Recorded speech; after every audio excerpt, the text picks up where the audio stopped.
Hello everyone, आज इस video में हम पढ़ेंगे एनसीईआरटी क्लास 8 का chapter 6 iron weavers iron smelters and factory owners का नेक्स्ट टॉपिक।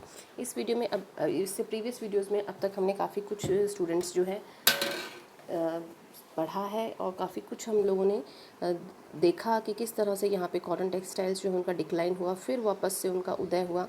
आज का हमारा जो टॉपिक है स्टूडेंट्स, वो किस तरह से आयरन और स्टील फैक्ट्रीज़ की जो दोबारा से शुरुआत इंडिया में हुई वो हम इस टॉपिक में स्टार्ट करेंगे।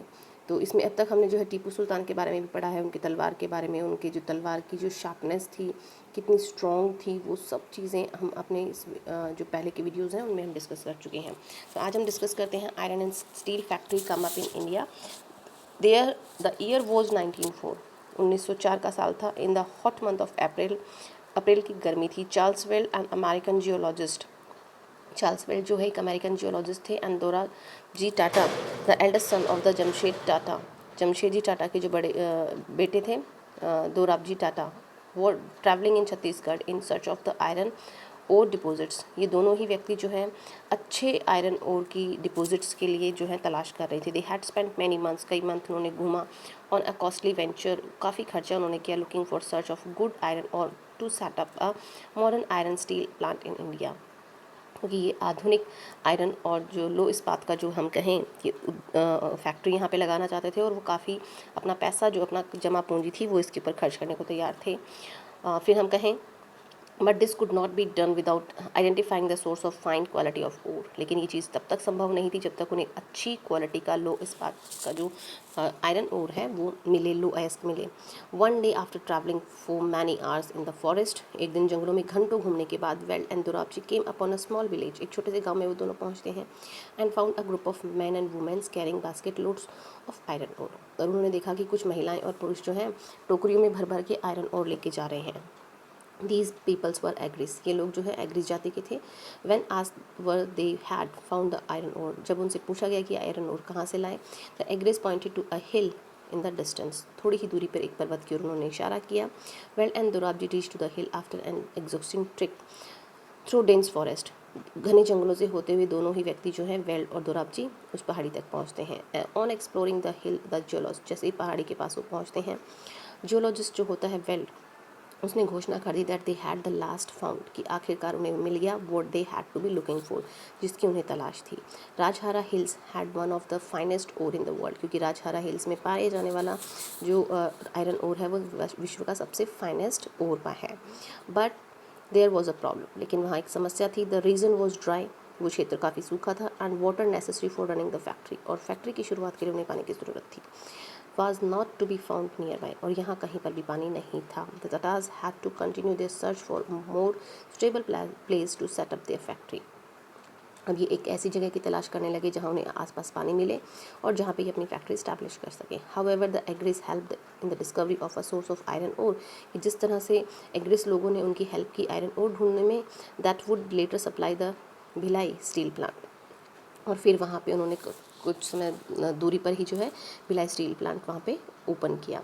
A few years later the large area of the forest was clear on the banks of the river स्वर्ण रेखा, स्वर्ण रेखा नदी जो है उसके आसपास का इलाके को साफ़ किया गया, और जो जंगल थे वहाँ से उनको हटाया गया ताकि यहाँ पे फैक्ट्री स्टैब्लिश की जा सके। Setup the factory and industrial township Jamshedpur, और यहाँ पे एक औद्योगिक जो शहर है उसको बसाया गया, जिसका नाम बाद में जमशेदपुर रखा गया। Here there was water near the iron ore deposits, यहाँ आयरन ओर्स भी उनको आसानी से मिल गए, और यहाँ पे उनको हम ये कहें कि जो वाटर था वो भी आसानी से मिल गया था। Tata iron and steel company TISCO that come up began produce steel in 1912, और 1912 से टाटा आयरन स्टील कंपनी जिसका नाम टिस्को है उसने अपना उत्पादन शुरू कर दिया। TISCO was set up an opportune time, ये एक सौभाग्य लेके आया। All through the late 19th century, यानी जब तक 19वीं शताब्दी समाप्त हुई तब तक, India was importing steel that was manufactured in Britain, और अब तक हम ये कहें कि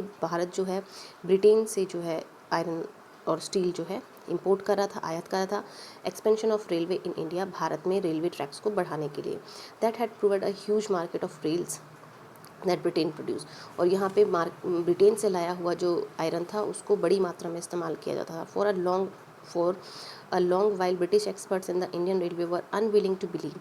और कुछ हद तक हम ये कहें कि जो ब्रिटिश एक्सपर्ट्स थे वो ये मानने को तैयार नहीं थे कि इंडियन जो स्टील है वो इतनी अच्छी क्वालिटी का हो सकता है जिसको हम रेलवे ट्रैक्स के लिए यूज़ करें। By the time TISCO was set up the situation was changing, लेकिन समय के साथ साथ टिस्को ने उनकी इस परिस्थिति को भी बदल दिया। इन 1914 में जब फर्स्ट वर्ल्ड वार स्टार्ट हुआ, steel produce in Britain now had to meet the demands of war in Europe. तो ब्रिटेन में जो स्टील तैयार होता था उसकी डिमांड जो है युद्ध के लिए हथियार बनाने के लिए यूरोप में हो गई। सो import of British steel into India decline dramatically. और इस तरह से हम कहें कि ब्रिटिश से जो स्टील आ रहा था उसकी जो है आयात धीरे धीरे खत्म होता गया। And the Indian railway turn to TISCO, और भारतीय रेलवे जो है वो टिस्को की तरफ मूव कर गई for the supply of rails, ताकि उनको वहाँ से वो ट्रैक्स जो है आसानी से मुहैया हो सके। As the war dragged for several years, Tisco had to produce shells and carriage wheels for the war। और जैसे जैसे उत्पादन बढ़ता गया, इन्होंने जो है वॉर के लिए भी जो है व्हील्स और कैरेज शेल्स वगैरह तैयार करना शुरू कर दिए। 1919 तक जो हम कहें कि colonial government was buying 90% of the steel manufactured by TISCO. और 1919 होते होते हम कहें कि ब्रिटिश गवर्नमेंट जो है उन्होंने भी 90% जो मैन्युफैक्चर टिस्को में स्टील हुआ था उसे खरीदना शुरू कर दिया। Over the time TISCO become the biggest steel industry within the British empire. यानी ब्रिटिश एम्पायर के समय से ही हमें कहें कि टिस्को कंपनी जो है वो सबसे बड़ी कंपनी आयरन और स्टील के लिए जाने लगी। In the case of iron and steel, as in the case of cotton textile industries, industrial expansion occurred when British import into India declined and the market for Indian industrial good increased. क्योंकि हमने देखा कि जिस तरह से cotton textile के लिए भी जब तक ब्रिटेन से आने वाली चीज़ें बैन नहीं हुई या उनका आयात जो है वो बंद नहीं हुआ, तब तक भारतीय उद्योगों को जो है वापस फ्लोरिश होने का टाइम नहीं मिला या अवसर नहीं मिला। तो सेम थिंग अगर हम वो देखें तो वो चीज़ जो है आयरन और स्टील के लिए भी डिपेंड करती है। तो जब ब्रिटेन से स्टील आना बंद हो गया, आयात होना बंद हो गया, तभी जो इंडियन टाटा का जो हम कहेंगे टिस्को कंपनी का जो आयरन और स्टील है उसकी डिमांड इंक्रीज हुई। This happen during the first world war and after. और ये जो है प्रथम विश्व युद्ध के साथ में हुआ और उसके बाद भी। एज द नेशनलिस्ट मूवमेंट, और जब हमारा राष्ट्रीय आंदोलन स्टार्ट हुआ, developed and the industrial class became stronger. और जैसे जैसे औद्योगिक क्षेत्र जो है या औद्योगिक लोग जो है स्ट्रॉन्गर हुए, the demand for the government protection became louder. तो उन्होंने सरकार से जो है संरक्षण की मांग और ज़्यादा कर दी। The demand for the government protection became louder, और तेज़ हो गई वो चीज़ें। Struggling to retail its control over India, और सारा का सारा कंट्रोल जो है भारत के पास आ गया। The British government had to concede many of these demands in the last decades of colonial rule. और हम ये कहें कि कर्नल रूल के डिकेड्स जब उनका अंत होने वाला था, तब तक जो है हमारे जो आयरन और स्टील कंपनी है वो काफ़ी स्टेबल हो चुकी थी और इनकी डिमांड जो है वो वर्ल्ड मार्केट में काफ़ी हो गई थी। Elsewhere, early years of the industrialization in Japan. The history of industrialization of Japan in the late 19th century represents a contrast to that of India. The kernel state in India, हम बात करें कि किस तरह से state in India, keen to expand the market for British goods, was unwilling to support Indian industrialists. In Japan, the state encouraged the growth of industries. कि हम कहें कि किस तरह से 19वीं शताब्दी के आखिर में हम बात करें कि जापान में औद्योगिकरण का इतिहास भारत के औद्योगिकरण के बिल्कुल उल्टा दिखाई देता है।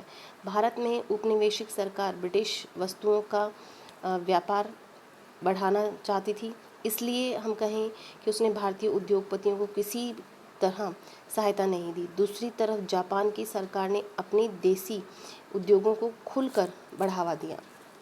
तो हम कह सकते हैं कि फिर उसके बाद में हम कहें कि किस तरह से जो मेजी रिग्मी थी विच assumed power in Japan in 1868, believed that Japan needed to industrialize in order to resist Western domination. So it is initiated a series of measures to help industrializations. Postal service, telegram, railway, steam-powered shipping were developed. The most advanced technology from the West was imported and adapted to the needs of Japan.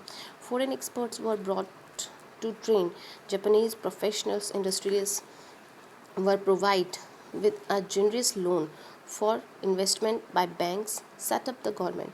Large industries were the first started by the government and then sold off at cheap rates to business families. In India, colonial dominations created barriers to industrializations. In Japan, we have to be say that the fear of foreign consequence spurred industrializations. But this also means that the Japanese industrial development from the beginning was linked to the military needs. कि किस तरह से हमें कहें कि 1868 में Japan की सत्ता संभालने वाले मेशी राजवंश का मानना था कि जापान को पश्चिमी प्रभुत्व का हम ये कहें कि सामना करने के लिए औद्योगिकरण के रास्ते पर चलना चाहिए। इसलिए उन्होंने जो कहा कि औद्योगिकरण को आगे बढ़ाने के लिए कई महत्वपूर्ण कदम उठाए। इसी क्रम में जो है डाक सेवाएं हैं, टेलीग्राफ है, रेलवे है, और फिर हम कहें कि जो शिपिंग सिस्टम था के हिसाब से इन्होंने विकास किया गया। पश्चिमी नवीनता की तकनीक का आयात किया गया और उसे जापान की हम ये कहें कि हिसाब से इस्तेमाल किया गया। जापानी पेशेवरों ने प्रशिक्षित करने उनको प्रशिक्षित बिजनेसमैन जो थे उनको ट्रेन करने के लिए विदेशी जो विशेषज्ञ थे उनको बुलाया गया। निवेश जो है इन्वेस्टमेंट के लिए सरकारी बैंकों ने उद्योगपतियों को उधार शर्तों पर कर्ज भी दिए। सरकार ने पहले विशाल उद्योग शुरू किए और बाद में उन्हें सस्ती कीमत पर व्यावसायिक घरानों को बेच दिया गया। भारत में औपनिवेशिक प्रमुख ने औद्योगिकरण के रास्ते में बाधाएं पैदा कर दी थी, जबकि जापान में विदेशी कब्जे के भय से हम ये कहें कि या वजह से ही औद्योगिकरण को बढ़ावा मिला था। लेकिन इसका अर्थ यह भी हम कह सकते हैं कि किस तरह से जापान का औद्योगिक विकास शुरू से ही उसकी सैनिक ज़रूरतों से जुड़ा हुआ था, जबकि भारत में हम यह कहें तो ऐसा नहीं था, क्योंकि दोनों ही सिचुएशंस में अलग अलग था। क्योंकि जापान जो है वो भारी शक्तियों के डर की वजह से इम्प्रूव हुआ और इंडिया जो है वो यहाँ पे जो भारी शक्तियाँ थी उनकी वजह से इम्प्रूव हुआ। तो स्टूडेंट्स यहाँ पे आपका चैप्टर ख़त्म होता है। I hope that you all have to be understand your chapter which name is weavers, iron smelters and the factory owners. तो ओवरऑल इस चैप्टर में हमने देखा कि किस तरह से वीवर्स की प्रॉब्लम्स हम लोगों ने यहाँ पे स्टडी आउट की, किस तरह से जो आयरन स्मेल्टर्स थे, फैक्ट्री ऑनर्स थे, उन सभी ने जो है कर्नल पीरियड में जो काफ़ी कुछ परेशानियाँ जो हैं उन लोगों ने फेस की थी। Thank you for watching my videos.